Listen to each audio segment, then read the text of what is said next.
Здравейте, прекрасни! Добро утро на всички, които са на моя канал Вълшебни приказки Старо. Благодаря на всички нови хора, които сте тук и на съществуващи. Това видео го записвам за втори път. Първият път, може би така е трябвало да стане. Днес ще разгледаме една много интересна тема, която вълнува доста от вас. Мисля повечето. Идва ли нов човек в моя живот? Идва ли нова любов? Какво да очаквам? Сега с настъпването на есента много ясно, че е необходимо и ще дойдат чаканите промени за всеки един от нас. Ще използвам едно от любимите ми вече таро колоди, Wake Up Таро. Вижте как това третото око как заспива, събужда се като фазите на луната е. Между другото, много резонира това таро. Аз също като си правя лични четения за себе си, съм вау. Бяха ми писали коментари, какво е това вау. Когато аз самата се очудвам, това показва, нали, и моите емоции и се очудвам все още на картите и картите. Естествено, че мога да кажа такъв вид възклицание и междуметия, но хората сме различни, всеки от различни ще му правят впечатления. Все пак се извинявам. Сутрин си правя вода с лимон, може вие да си направите или кафе, сложете ме на пауза, за да си направите, защото е хубаво, когато си правите четения, да сте хармонични, заземени, релаксирани и супер позитивни, защото енергията усеща всеки един от вас. Така, да започваме. Един вариант ще пишете ми в коментари дали харесвате един вариант или да правя повече варианти. Нашата вълшебна масичка е заредена. Имам и нови кристали. Така че се настройте и ще видим идва ли нов човек в живота ми, нова любов, идва ли нов човек в живота ми. Видеото ще е шорт, защото харесвате и така. Между другото, когато четеме карти Таро, първата енергия, която излезе с картите, това е водещата. Когато започнем повече така да натискаме, да питаме, картите е възможно така и да ни объркват. Добре, идва ли? Или пък да започна да говорят нещо, което моята практика е така. Идва ли нов човек? Ще видим каква е енергията и разбира се ще допълваме с допълнителни карти. За някой не само нов човек идва, ми идва и годеж, и сватба, и празненство. Имайте го предвид това. Добре. Вау.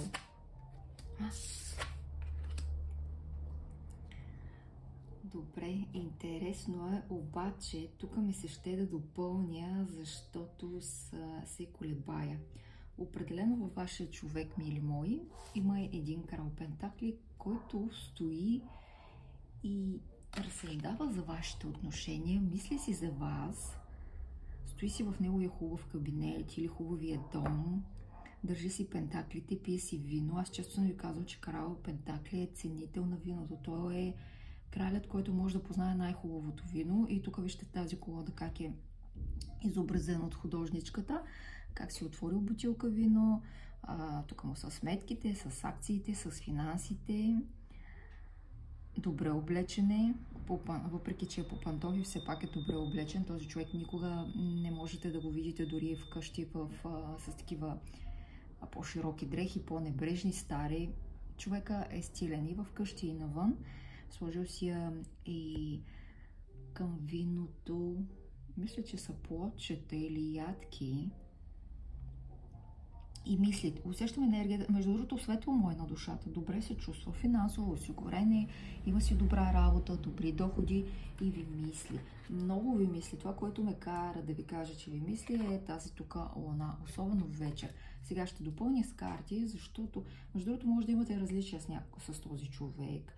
Може да сте от различни държави, различни религии, националности, различна възраст, в семейното положение може да сте различни, той да е разведен, вие да сте свободна, вие да сте разведена или някой от вас да е женен. Има разлики между вас. Между другото, като кажа разлика, всяка една разлика. Тук дори нещо малко, което съществува между вас като разлика, тук се упоменава от тази карта. Така, за някой от вас това ще бъде добре познат стар човек, този крал Пентакли. Възможно е да е земна зодия, Телец, Козирог или Дева, асцендент или Луна. Но определено виждам тук в водната зодия.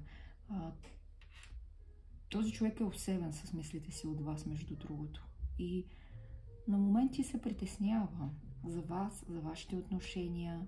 Между другото, в тази връзка, каквото дадете, това ще получите. Ще допълня с още карти, защото тук така се прокрадва и едни стари кокали от килера, които сте ги заключили, обаче все още трак. Добре забравен стар. Иска ми се да е нов човек.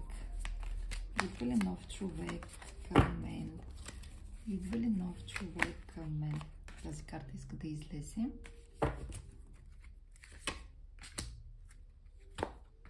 Тук продължава да стои тази церемония. Това е картата на празненствата, когато някой се сгоди или се омъжва.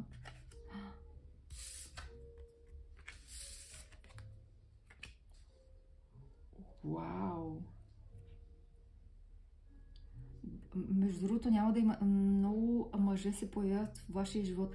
Няма да е само един мъж. Определено това ще е един мъж от миналото, който ще продължава да ви се показва, да напомня за себе си. С този човек имате конфликт. По-скоро го виждам за някой от вас и като един огнен знак. Като един овен, лъв или стрелец, като един император, който иска да ви контролира, но не е успял да ви контролира в миналото. Имало е битка между вас, един от двамата е спечелил, взел е наградата, на другия чувствата са разбити и така в първоначалния момент и малко е злорадствал, малко така е казал, да, аз спечелих този спор, но нали знаете, когато спорим, никой не печели. Винаги има и от двете страни губещи. Така че за мен определено това е и във вашия живот ще се появи отново човек, който ще напомни за себе си, с който сте имали конфликт и той е доста сериозен конфликт, не сте се разбрали за нещо. Отново ще се появи. Виждам числото 4 дни, 4 седмици, до 4 месеца. Не след, а до 4 месеца. Това може да се появи първи, втори, трети, за някой четвъртия месец. Този човек е властен. С този човек се познавате. Между другото, много добре се познавате с този човек. За други от вас, а също и за тези, за които ще се появи стария човек, ще се появи и един влюбен крал чаши. Той ще бъде много различен от този император. Той ще бъде добър, мил, усмихнат, внимателен, нежен. Може да си има кученце, да обича животните, да се занимава с музика, с арта, с по-такава различна дейност от тази контролиращата, който управлява хора. Той пак ще общува с хора, но вижте го колко му е лека енергията. Този човек е голям добродушко и винаги ще направи той първата крачка, ще ви покани на кафе, ще ви покани да се видите. Този човек е много нежен и внимателен, не само към вас, но и към останалите хора. Обаче,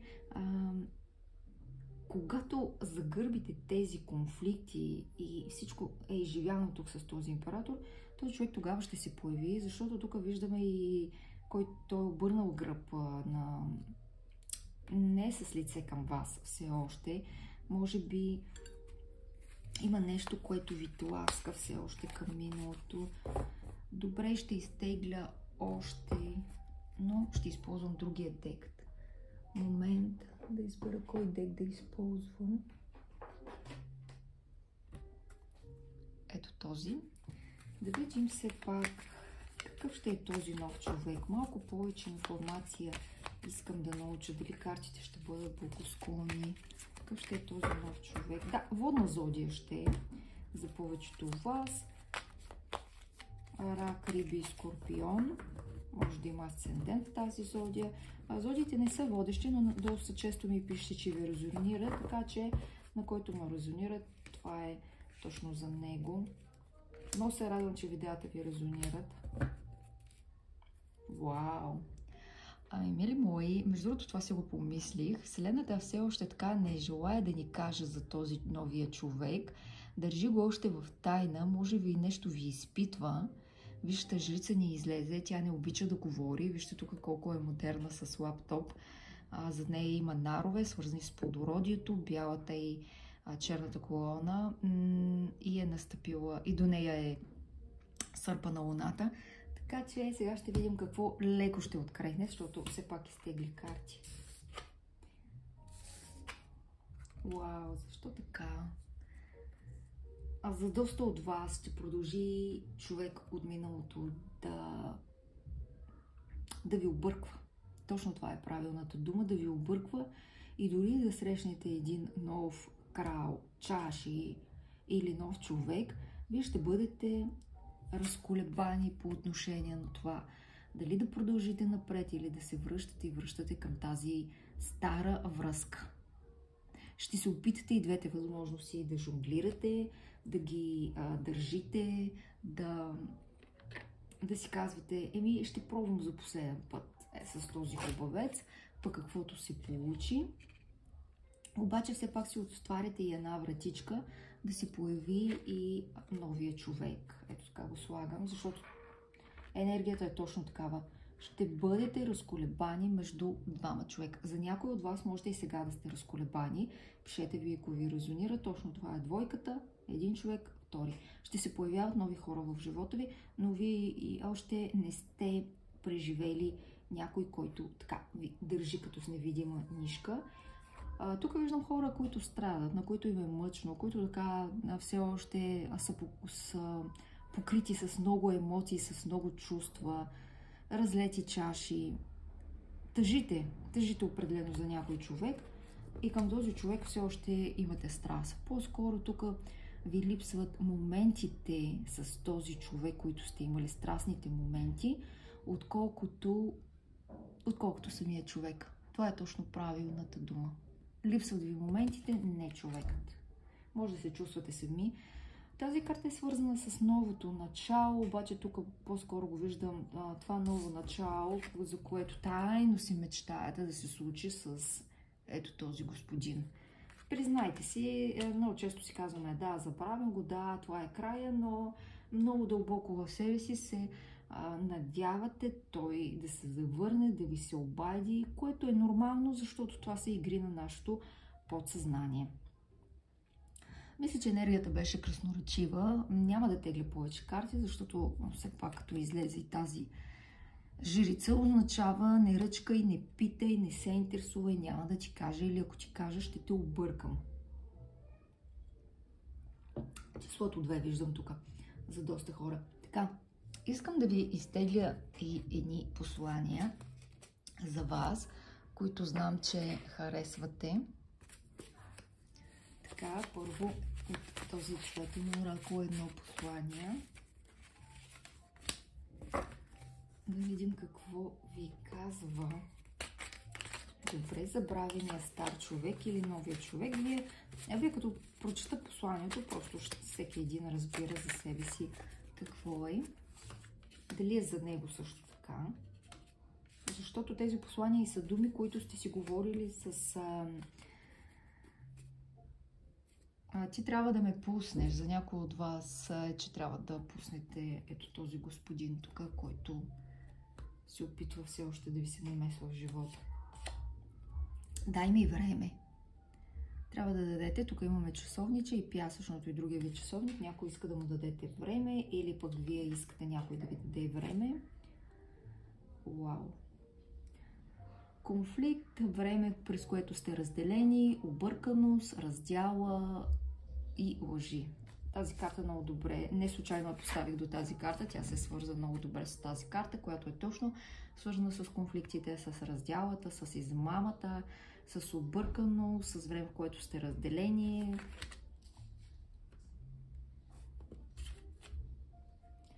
Заед съм да правя пари или пък заед съм да правя пари.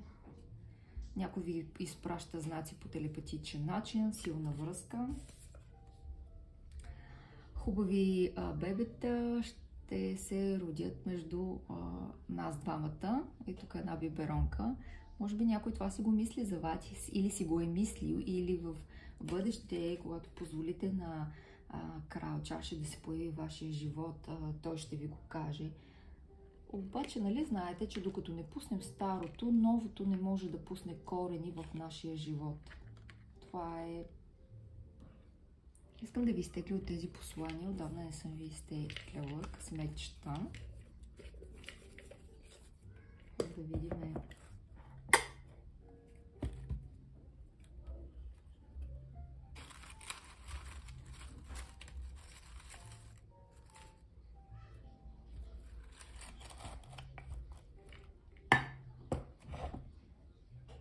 И сега да видим вашето късметче.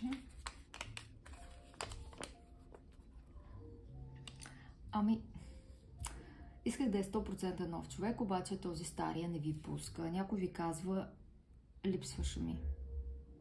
И вие липсвате на някой, и той ви липсва. Усещам, че човекът, който ви липсва или който ви изпраща съобщения по телепатичен път, е ето този огнен знак. Липсвате му. От его не си го признава, не го казва, но той го чувства. I miss you. Мисля да завърша с това послание. Все още се колебаете, имате възможности, решението е ваше. Картите дават енергия, но решенията са лично наши. Благодаря ви, мили мои, че гледате моите видеа. Абонирайте се. За лични четения ми пишете на имейла, който слагам под всяко едно видео. Опитвам се да ви отговарям бързо и да ви обяснявам. Мисля, че цените са символични за времето, което ви отделям. Не е на въпрос на време. Така че, пожелавам ви хубав ден. Бай-бай!